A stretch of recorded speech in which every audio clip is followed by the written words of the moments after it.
J'aimerais ça qu'on puisse commencer en allant dans Jacques 2, versets 14 à 18. Jacques 2, versets 14 à 18. Je vais lire pour vous.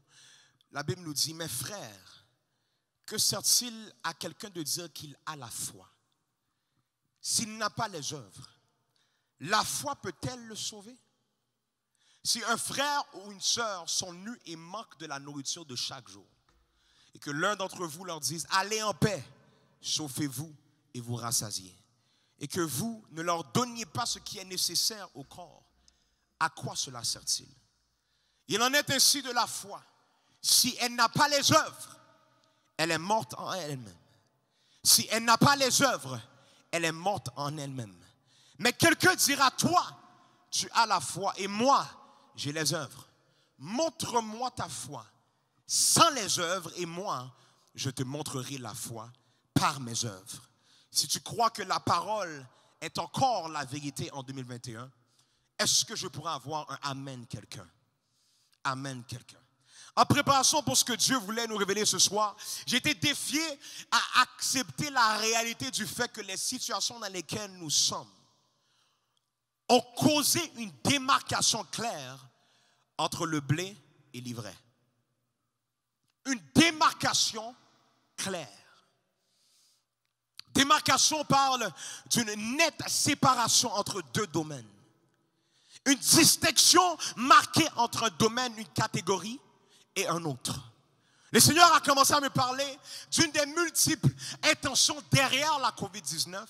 Car oui, je suis un de ceux qui croient que la COVID-19 n'était pas une surprise pour Dieu, mais bel et bien quelque chose que Dieu a su utiliser pour l'accomplissement de son plan. Donc, comme je disais, une des choses que cette pandémie a fait, un des objectifs de Dieu durant cette saison de pandémie était de causer une démarcation claire. Était de causer une démarcation claire. Une démarcation entre le fort et le faible. Une démarcation entre ceux qui sont prêts et ceux qui n'étaient pas prêts. Une démarcation entre la personne ancrée et celle détachée. Une démarcation entre ceux qui dépendent de Dieu et ceux qui utilisaient Dieu. Une démarcation entre ceux qui servent Dieu et ceux qui servaient un ministère. Une démarcation entre ceux qui étaient engagés à Dieu et ceux qui étaient engagés à un service du dimanche matin. Que quelqu'un dise une démarcation claire. J'aimerais que tu puisses le déclarer. Une démarcation claire.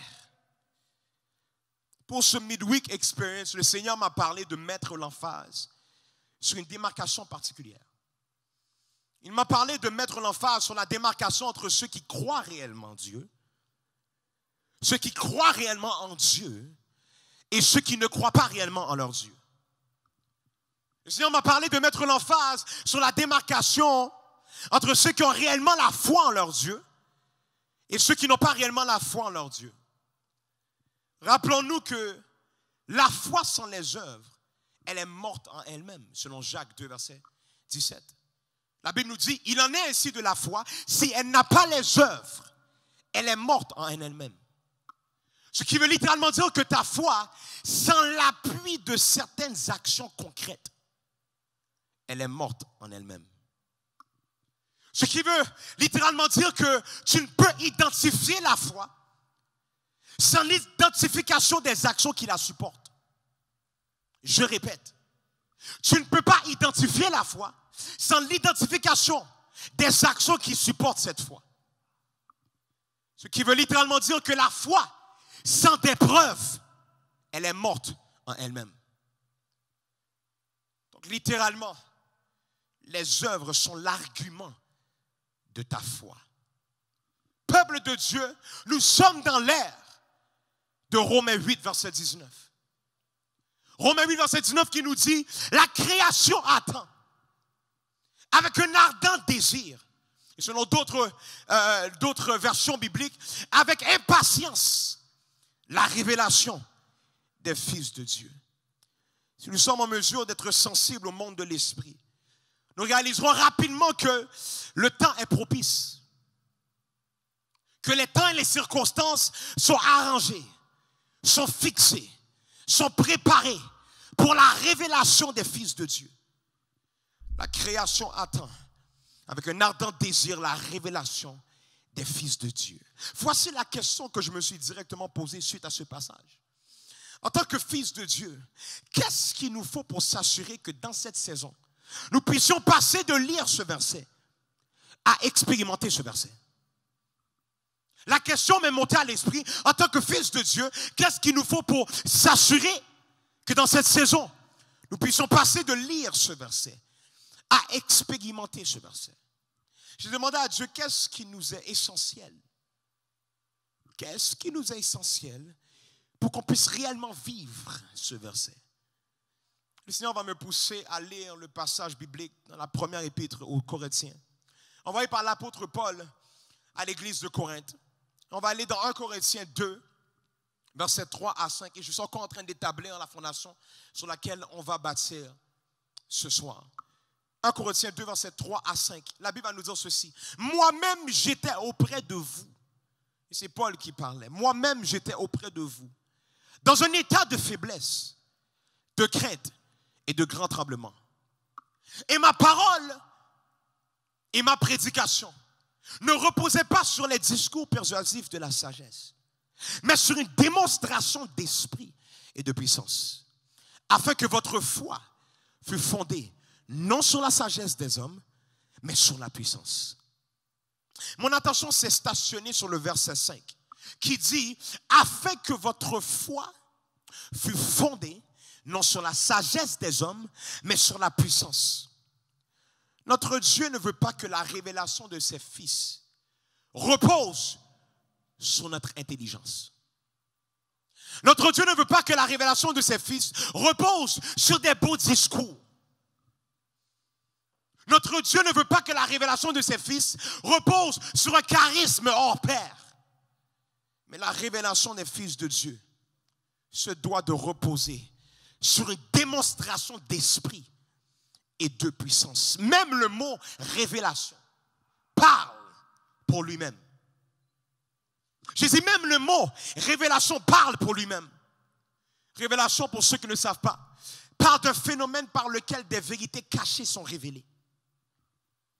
J'ai dit le mot phénomène veut dire, en fait le mot révélation parle d'un phénomène par lequel des vérités cachées sont révélées aux hommes d'une manière surnaturelle. Phénomène par lequel des vérités cachées sont révélées aux hommes d'une manière surnaturelle. Donc littéralement, la révélation des fils de Dieu est un phénomène qui transcende les lois de la nature. On parle d'un phénomène qui va au-delà des normes de la nature, au-delà des périmètres de la nature.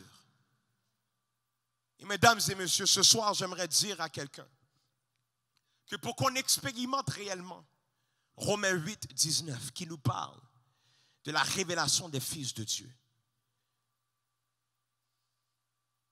ce soir, j'aimerais dire à quelqu'un que l'ardiesse nous sera essentielle.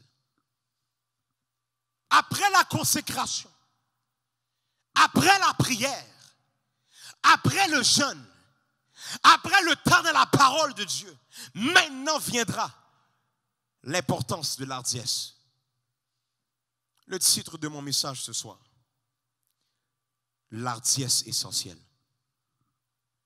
Que quelqu'un écrive dans les commentaires, l'ardiesse essentielle. Que quelqu'un puisse dire à voix haute, l'ardiesse essentielle. Peuple de Dieu, hardiesse, le mot hardiesse, parle d'un comportement courageux et confiant qui montre aucune peur ni crainte à faire quelque chose. Je répète, hardiesse parle de comportement courageux et confiant qui montre aucune peur ni crainte à faire quelque chose. Donc lorsqu'on dit que quelqu'un a de l'ardiesse, on parle de quelqu'un qui marche, parle, ose, agit sans aucune peur ni crainte. Ce soir, nous allons voir par l'entremise d'une histoire qu'on retrouve dans les Actes des Apôtres, les bienfaits de l'hardiesse, les résultats de l'hardiesse, les fruits de l'hardiesse. On va pouvoir remarquer et comprendre l'effet domino de l'hardiesse.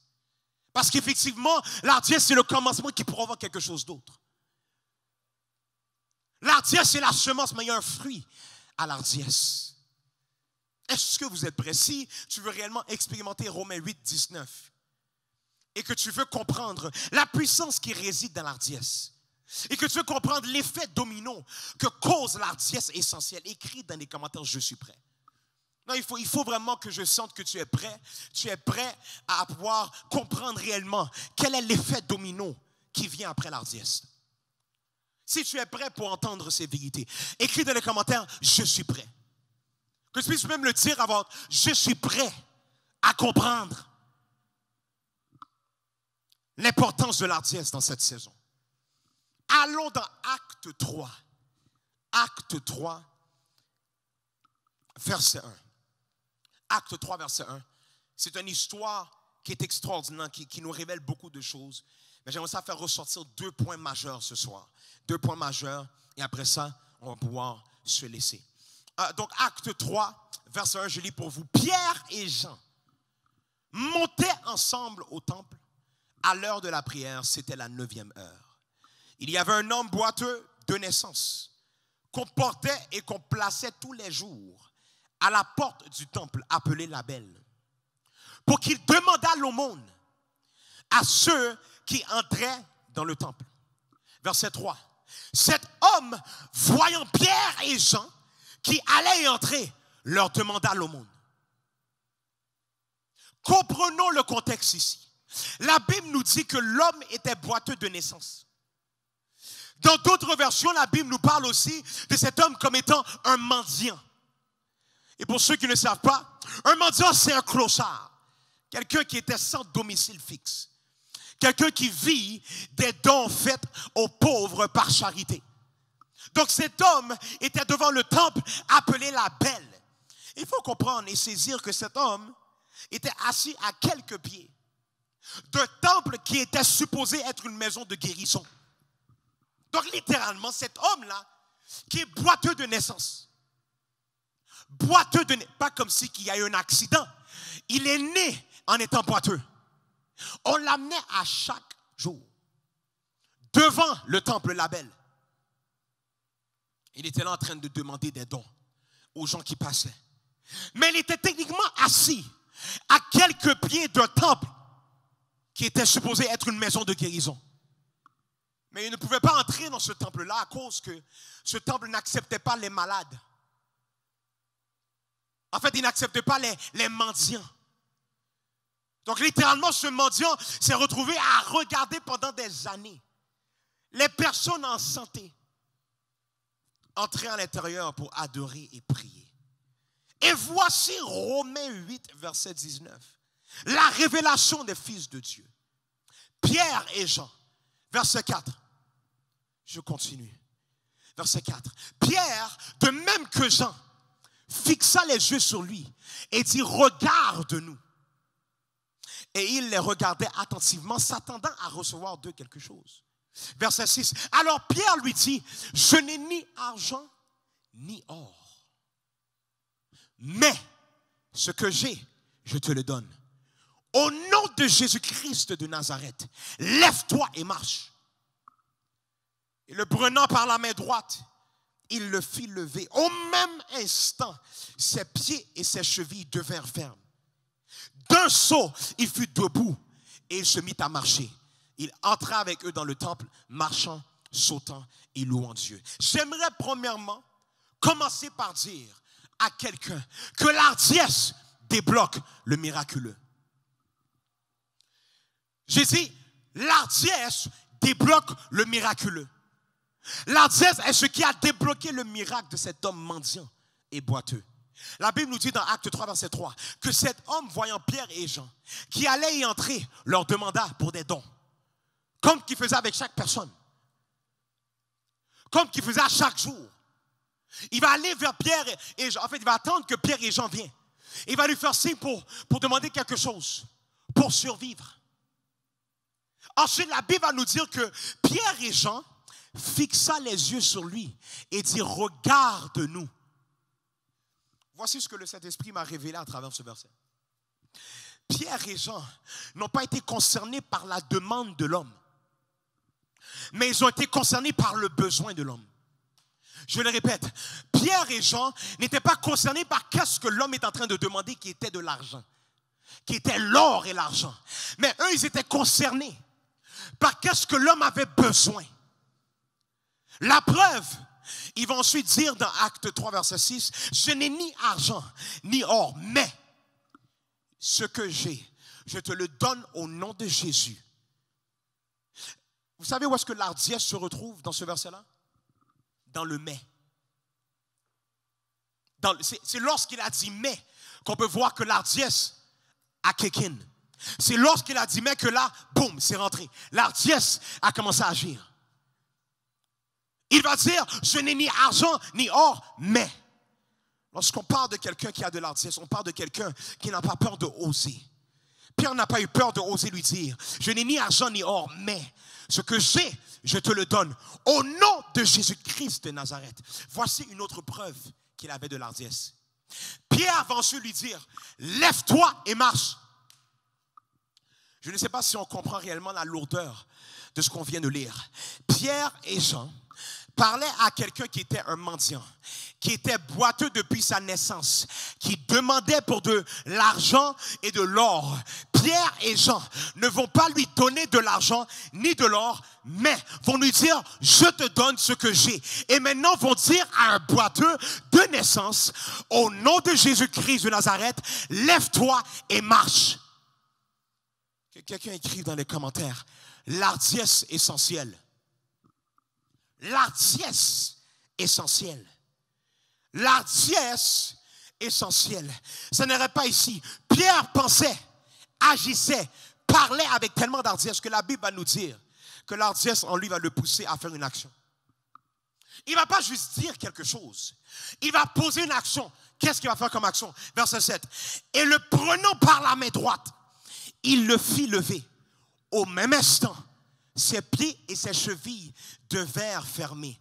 Je ne sais pas si vous comprenez la folie derrière cette action. Je sais très bien que ce n'est pas vrai que quelqu'un qui m'écoute aujourd'hui, que si tu vois un mendiant, tu vas vouloir tenir sa main.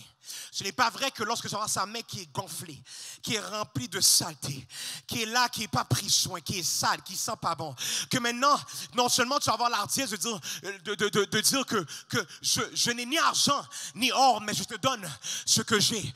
Au nom de Jésus, lève-toi et marche.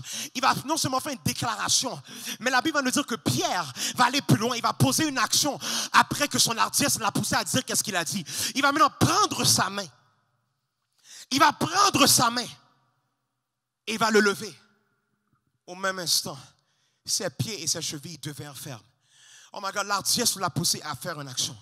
Et les pieds et chevilles n'ont pas eu le choix d'être frappés du vent miraculeux et devenir fermes. My God, si tu veux expérimenter le miraculeux dans ta vie, tu n'auras pas le choix d'être quelqu'un qui va oser.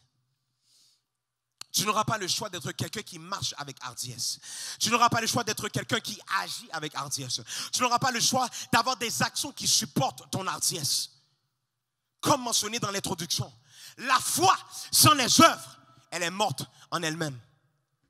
L'ardiesse est ce qui a poussé Pierre et Jean d'agir de la sorte et oser régler un problème que l'homme ne considérait même pas comme quelque chose qui pouvait être réglé. Imaginez-vous, il est présentement assis proche d'un temple qu'on appelle maison de guérison. Ouh! Et maintenant, ce mendiant ne va même pas penser à être guéri. Il ne va même pas chercher la guérison. Qu'est-ce qu'il va chercher? C'est de l'or et l'argent. Et Pierre et Jean ne vont pas être concernés par sa demande. Ils vont être concernés par le besoin qui était là. Et à cause de ça, ça va leur pousser à non seulement déclarer quelque chose, même pas, non seulement oser déclarer quelque chose, mais également poser une action. Et le miraculeux va se passer. L'homme n'a pas demandé pour la guérison, mais grâce à l'ardiesse de Pierre et Jean, le réel besoin de cet homme a été réglé. Que quelqu'un puisse dire à voix haute, l'hardiesse débloque le miraculeux.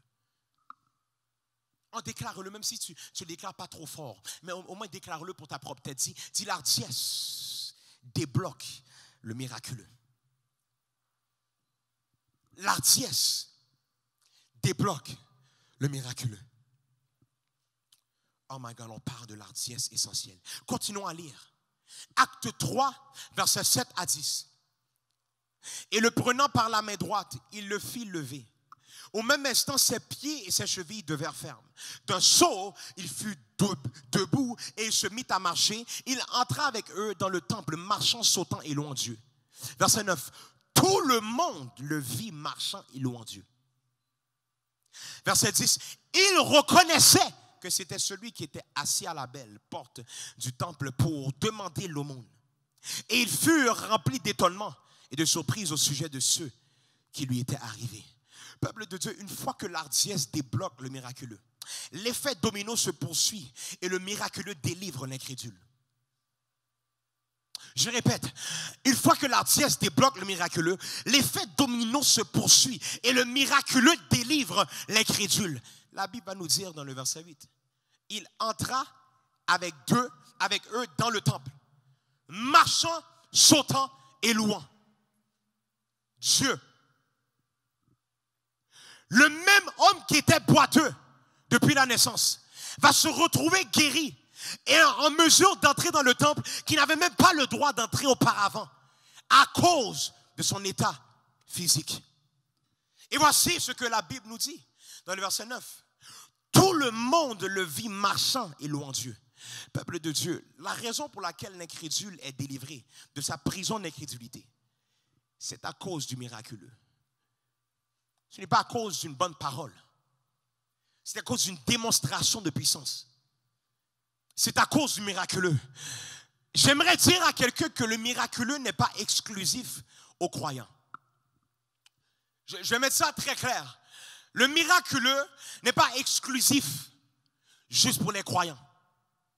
Le miraculeux n'est pas exclusif aux gens qui prient. Le miraculeux n'est pas exclusif aux gens qui sont consacrés. Peu importe ton background, peu importe ton historique, peu importe ton état actuel, lorsque ça vient au miraculeux, tu ne peux le nier. Peu importe tes croyances, peu importe ton niveau scolaire, peu importe comment tu voyais les choses avant, lorsque tu fais face au miraculeux, c'est impossible de le nier. Je ne sais pas si vous comprenez ce que je veux dire. Ça n'a rien à voir avec tes croyances, le miraculeux. Ça n'a rien à voir avec en qui tu crois. Qu'est-ce que tu pratiques? Lorsque ça vient au miraculeux, peu importe ton background, peu importe qui tu es, tu n'as pas le choix de l'accepter. Tu n'as pas le choix d'y croire. Lorsque Moïse est descendu de la montagne de Sinaï, ce n'était pas juste les croyants qui pouvaient voir que son visage rayonnait. Mike, est-ce qu'il y a des gens qui entendent ce que je viens de dire?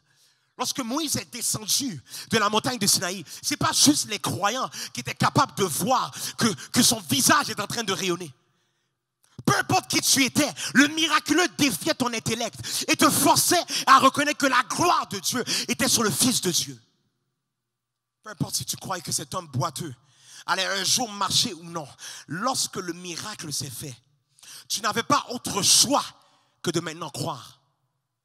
Le miraculeux a défié la mentalité de l'incrédule. Le miraculeux a défié les croyances de l'incrédule. Le miraculeux a défié l'opinion de l'incrédule. Laissez-moi vous prouver à quel point c'est vrai. Est-ce que je veux vous prouver à quel point que l'incrédule a été défié? Est-ce que je vais vous prouver à quel point que l'incrédule n'avait pas le choix maintenant de croire? La Bible va nous dire, dans Acte 3, versets 11 à 20, je continue à lire l'histoire. Comme ils ne quittaient pas Pierre et Jean, et là, on parle du boiteux. Comme ils ne quittaient pas Pierre et Jean, tout le peuple étonné accourut vers eux au portique, dit le Salomon. Pierre, voyant cela, dit au peuple, hommes israélites, pourquoi vous étonnez-vous de cela?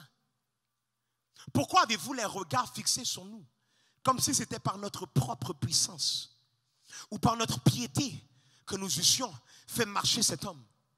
Le Dieu d'Abraham, d'Isaac et de Jacob, le Dieu de nos pères, a glorifié son serviteur Jésus, que vous avez livré et renié devant Pilate, qui était d'avis qu'on le relâchât. Vous avez renié le saint et le juste. Vous avez demandé qu'on vous accordât la grâce d'un meurtrier.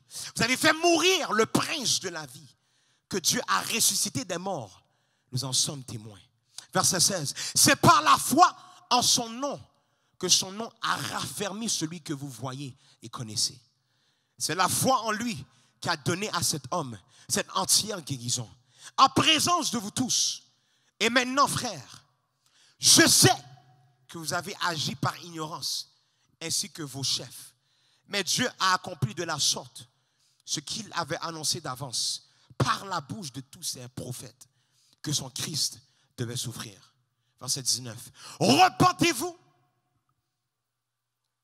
Repentez-vous donc et convertissez-vous pour que vos péchés soient effacés, afin que des temps de rafraîchissement viennent de la part du Seigneur et qu'il envoie celui qui vous a été destiné, Jésus-Christ. Regardez ce qui va se passer dans Actes 4, versets 1 à 4. Tandis que Pierre et Jean parlaient au peuple, survinrent les sacrificateurs, le commandant du temple et les Sadduciens, mécontents de ce qu'ils enseignaient au peuple. Notamment, ils étaient frustrés,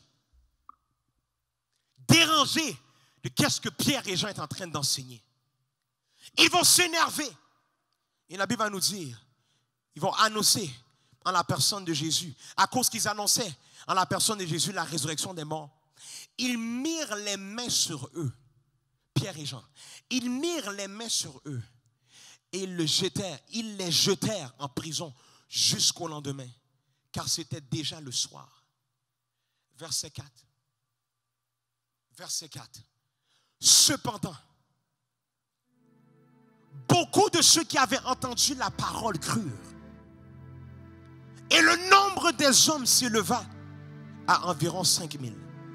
Je vais répéter. Qu'est-ce que ce verset va dire? Cependant, beaucoup de ceux qui avaient entendu la parole crurent. Et le nombre des hommes s'éleva à environ 5000. Laissez-moi vous dire que ce n'était pas la première fois que ces incrédules entendaient parler de Dieu. Ce n'était pas la première fois qu'ils entendaient parler de Jésus. En fait, ils étaient ceux qui étaient en train de pousser à ce que Jésus puisse se faire crucifier. C'est eux qui poussaient pour sa mort. Laissez-moi vous dire que ce n'était pas la première fois qu'ils rencontraient des gens qui croyaient en Dieu. Ce n'était pas la première fois qu'ils faisaient face à un prédicateur. La seule différence est que cette fois-ci, la parole était accompagnée d'un signe. Cette fois-ci, la parole que Pierre et Jean étaient en train de dire, en train de prêcher, était accompagnée d'un signe. La parole était accompagnée d'une preuve. La parole était accompagnée d'un miracle. Et à cause qu'ils ont été témoins du miraculeux, ils n'avaient donc plus autre choix que de croire au Dieu du miraculeux. My God, je ne sais pas qui doit entendre cela, mais j'ai une parole pour quelqu'un ce soir. J'ai une parole pour quelqu'un ce soir. Arrête de simplement parler. Je vais redire cela. Le Seigneur me dit de te dire, arrête de simplement parler. Arrête de simplement prêcher. Arrête de simplement prophétiser. Arrête de simplement prier. Arrête d'être confortable avec le fait de simplement dire quelque chose. Au nom de Jésus.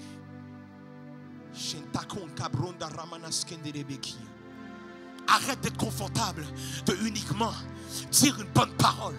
Arrête d'être confortable de uniquement prophétiser. D'être consacré, ce n'est pas assez. J'aimerais dire à quelqu'un que le temps est arrivé de passer à l'action. Oh my God, 3, 2, 1, action. 3, 2, 1, action. Quelqu'un doit comprendre qu'est-ce que Dieu est en train de dire. Il est en train de dire que le temps de parler, le temps de prêcher l'évangile est terminé. C'est le temps de prêcher l'évangile et d'accompagner ta prédication avec une action. D'accompagner ta prédication avec une preuve.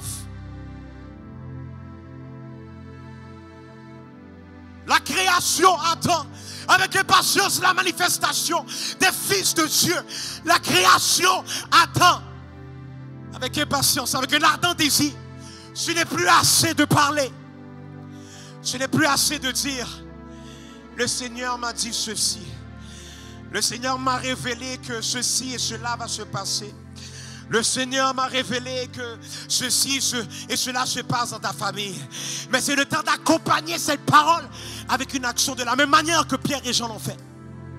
Ils n'ont pas juste dit, je n'ai ni or ni argent, mais ce que j'ai, je te le donne au nom de Jésus. Lève-toi et marche. Ils vont passer à l'action. Le verset suivant, ils prirent la main. Pierre a pris la main. Pierre a posé une action. Son hardiesse l'a poussé à poser une action. Ne pas juste parler, mais de pousser une action. De pousser une action. De faire une action. De faire un geste. Je sais qu'on a entendu parler souvent des actions prophétiques. My God, mais je prie que les actions prophétiques puissent recommencer à devenir quelque chose qu'on pratique. Parce que ce n'est plus assez de donner des paroles prophétiques. Mais il faut qu'il y ait des actions prophétiques qui accompagnent la parole prophétique. 3, 2, 1, action. 3, 2, 1, action. 3, 2, 1, action. La création attend avec impatience la manifestation des fils de Dieu. On le faisait à l'envers. On le faisait à l'envers, les amis. On faisait à l'envers. On voulait sauver des âmes et ensuite pratiquer le miraculeux. On devenait maintenant confortable à cause que la personne était croyante. Maintenant on dit, ok, maintenant je peux me permettre de pouvoir pratiquer le miraculeux. Maintenant je peux démontrer la puissance de Dieu. Mais laisse-moi te dire que le temps est arrivé qu'on puisse démontrer la puissance de Dieu qui va permettre d'imposer à l'écriture, de se soumettre à la puissance de Dieu. De se soumettre à la puissance de Dieu. My God.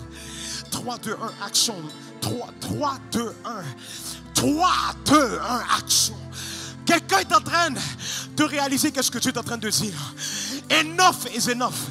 You have been talking for a long, God-given time. Maintenant, c'est le temps d'agir. C'est le temps d'avoir des actions qui puissent supporter. Qu'est-ce qui sort de ta bouche. Il est temps qu'il y ait des actions concrètes qui supportent ta foi. Parce que la foi sans les œuvres, retournons à mon introduction, la foi sans les œuvres, elle est morte en elle-même. Je déclare au nom de Jésus que l'Église se réajuste et va user de l'ardiesse essentielle pour débloquer le miraculeux, pour ensuite délivrer l'incrédule. Les amis, la création attend avec impatience la manifestation des fils de Dieu. La création attend avec impatience. Ce qui veut dire que présentement, peut-être qu'eux ils ne le savent pas, mais leur esprit, leur esprit est impatient pour pouvoir expérimenter la révélation des fils de Dieu. Peuple de Dieu, l'ardiesse est essentielle dans cette saison. Tu veux expérimenter le miraculeux, l'ardiesse est essentielle. Tu veux expérimenter la gloire de Dieu, l'ardiesse est essentielle. Tu veux réellement sauver des âmes, l'ardiesse est essentielle. Tu veux amener ta famille à Christ, l'ardiesse est essentielle. Tu veux démontrer la puissance de Dieu, l'ardiesse est essentielle. Tu veux être un vaisseau. Tu veux réellement être un vaisseau. Tu veux réellement être utile. Tu veux réellement être utilisé par Dieu. L'ardiesse est essentielle. L'ardiesse est essentielle. L'ardiesse est essentielle. L'ardiesse est essentielle. Oh my God, tout le monde connaît. Qu'est-ce qui s'est passé? C'est pas dans mes notes, mais je dois en parler. Tout le monde se rappelle de l'histoire de Pierre. Lorsqu'il a vu Jésus. Jésus est en train de marcher sur l'eau. Jésus est en train de marcher sur l'eau. Et Pierre va dire, si c'est toi, si c'est réellement toi, dis-moi de venir te rejoindre. Laisse-moi te dire. Laisse-moi te dire que Pierre avait tellement une hardiesse qu'il va dire, if it's you, tell me to come. Je ne sais pas si vous comprenez. Il y avait tellement une hardiesse qui a dit, si c'est toi réellement. Je ne sais pas si vous comprenez. Il va dire, si c'est toi réellement, dis-moi de venir te rejoindre. Après ça, il va se lever. Il va se lever. Parce que Jésus va lui dire de venir. 3, 2, 1, action. Il va commencer à marcher sur lui. Il va commencer à marcher vers son Seigneur et son Sauveur. Il va commencer à marcher. Il n'y a pas seulement demander si c'est toi, dis-moi de venir, mais après que Christ va lui dire de venir, il va poser une action, il va commencer à marcher. Mais le problème, c'est que le vent va frapper. Le vent va frapper. Vous savez, des fois maintenant, c'est comme si là on est triste quand on voit cette partie de l'histoire où est-ce qu'il va commencer à couler. Mais je ne suis pas trop concerné par cette partie-là de l'histoire. Pour moi, la partie la plus importante, c'est le fait qu'après qu'il a fini de couler, Jésus va mettre sa main, il va le relever. Ensuite, la Bible nous dit que ceux qui étaient dans la barque étaient remplis de crainte. Ils ont commencé à se repentir. Pierre va avoir l'hardiesse de dire, si c'est toi, fais-moi venir. Il va marcher. Après ça, le vent va frapper. Il va commencer à douter, il va couler. Et nous, on s'arrête là. On s'arrête là et on parle de ce que non, regarde, voir. Puis là, on sort maintenant la belle révélation qui dit, écoute, il ne faut pas que tu aies peur. Même si les vents contraires, je comprends tout ça. Mais regardez la suite. La Bible nous dit que ceux qui étaient dans la barque vont être saisis de crainte. Ils vont être saisis de crainte. Ils vont commencer à se repentir. Directement. Je vous ai dit que l'hardiesse débloque le miraculeux. Pierre marche. Ensuite, le miraculeux va délivrer l'incrédule. L'incrédule a commencé à se repentir au moment qu'il a rencontré le miraculeux. Mesdames et messieurs, l'hardiesse est essentielle parce que c'est ça qui provoque le miraculeux. Tu ne peux pas penser à délivrer l'incrédule sans le miraculeux et sans la semence du miracle qui est l'hardiesse. Arrête de te cacher derrière tes limites. J'ai dit arrête de te cacher derrière tes limites. Arrête de te cacher derrière tes craintes. Arrête de te cacher derrière ton confort. Parce que la création attend avec un ardent désir la révélation des fils de Dieu. La révélation des fils de Dieu. 3, 2, 1, action. Ouh! 3, 2, 1, action. 3, 2, 1, action. My God, c'est la parole prophétique pour son peuple ce soir. 3, 2, 1, action. Il faut que tu aies la hardiesse qui va te pousser à passer à l'action. 3, 2, 1, action. La création attend la révélation des fils de Dieu. Alors 3, 2, 1, action. 3, 2, 1, action. Hey, hey, hey. 3, 2, 1, action.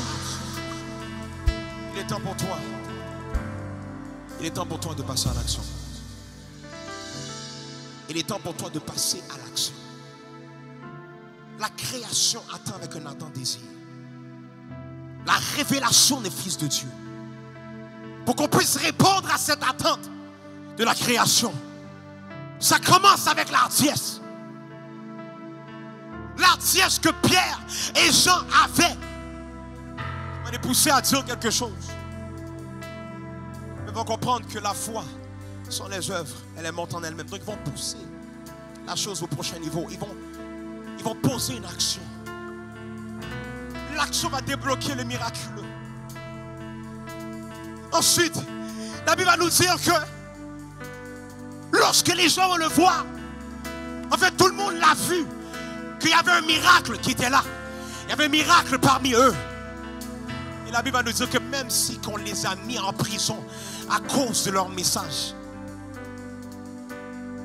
le fait qu'on les a mis en prison, on n'a pas été en mesure d'arrêter la conviction qui est descendue lorsqu'ils ont rencontré le miraculeux. Peuple de Dieu, il est important pour nous de comprendre que l'artiège nous est essentiel. L'artiège nous est essentiel. Dans cette ère, nous faisons face à une génération, je crois la génération la plus incrédule de tous les temps. Parce que tout le monde croit en toutes sortes de dieux. On est en train d'évoquer toutes sortes de statues, toutes sortes de dieux.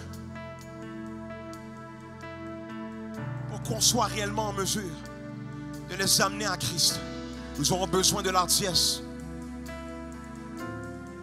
qui va nous pousser à débloquer le miraculeux. Et après que le miraculeux va se faire, après que le miraculeux va se passer, tout à coup, ils n'auront pas le choix de se détourner de leur mauvaise voie, se repentir, recevoir Christ comme leur sauveur et leur Seigneur, et ensuite devenir des disciples eux-mêmes, et ensuite passer à l'action eux aussi, démontrer le miraculeux eux aussi, ensuite délivrer un autre incrédule. Après ça, cet incrédule maintenant va se repenser, recevoir Christ, et maintenant aller prêcher à quelqu'un, accompagner sa prédication avec une action, et ensuite son action va débloquer le miraculeux. Ensuite le miraculeux va délivrer un incrédule. Est-ce que vous comprenez l'effet domino? Est-ce que vous comprenez l'effet domino? Il faut juste que tu oses avoir de l'artiège. Peuple de Dieu, l'artiège nous est essentiel pour la nouvelle dimension d'âme qui doivent être sauvées. Il va falloir qu'on ose.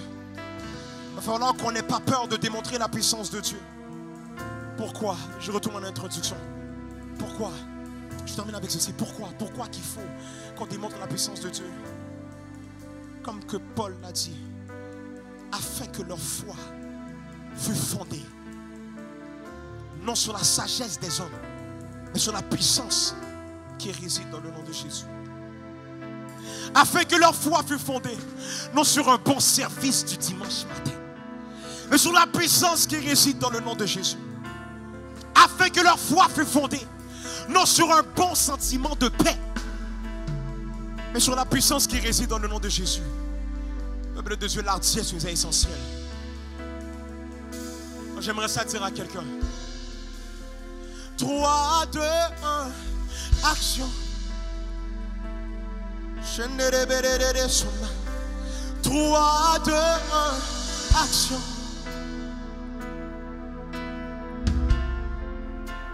3, 2, 1, action. Dieu est en train de parler à son peuple ce soir. 3, 2, 1, action. Arrête d'avoir peur. 3, 2, 1, action. Je te demandais pourquoi que ma famille n'est pas en train de croire. 3, 2, 1, action. Il faut que tu puisses accompagner ta prédication avec une action. 3, 2, 1, action. La foi sans les œuvres, elle est morte en elle-même. 3, 2, 1, action. My God, my God, my God. 3, 2, 1, action. Seigneur Jésus, merci papa. Merci pour cette parole qui nous défie. Merci pour ces paroles qui nous fait comprendre l'importance d'avoir l'ardiesse, parce que le miraculeux est débloqué par l'ardiesse. Ensuite, le miraculeux délivre l'incrédule. Nous savons que pour qu'on puisse se rendre à cette étape-là où est-ce que l'incrédule est délivré, il faut qu'on puisse avoir de l'ardiesse pour non seulement prêcher la parole de Dieu, mais poser une action. Une action qui va démontrer la puissance de Dieu. Une action qui va prouver la foi qui est rattachée à la parole qui sort de notre bouche. Seigneur, merci pour cette vérité que nous avons reçue ce soir. Merci, Papa, parce que nous savons que la saison est propice pour la révélation des fils de Dieu. Et nous voulons faire partie de ceux qui vont faire partie. Nous voulons faire partie de ceux qui vont prendre part dans la révélation des fils de Dieu. Seigneur, merci pour ces paroles prophétiques. Toi de action. Merci, Seigneur Jésus. Merci, Seigneur Jésus. Que toute la gloire te revienne. Que toute la gloire te revienne. Que toute la gloire te revienne. Au nom de Jésus-Christ de Nazareth, j'ai prié et j'ai prêché aujourd'hui. Amen, quelqu'un. Oh my God, est-ce qu'il y a des gens qui ont été réellement bénis par cette parole? Est-ce qu'il y a des gens qui ont été défiés par cette parole? My God. Est-ce qu'il y a des gens que cette parole t'a rendu inconfortable à rester uniquement dans l'étape de parler, mais maintenant tu veux passer à l'action pour démontrer la puissance de Dieu et délivrer un incrédule? My God.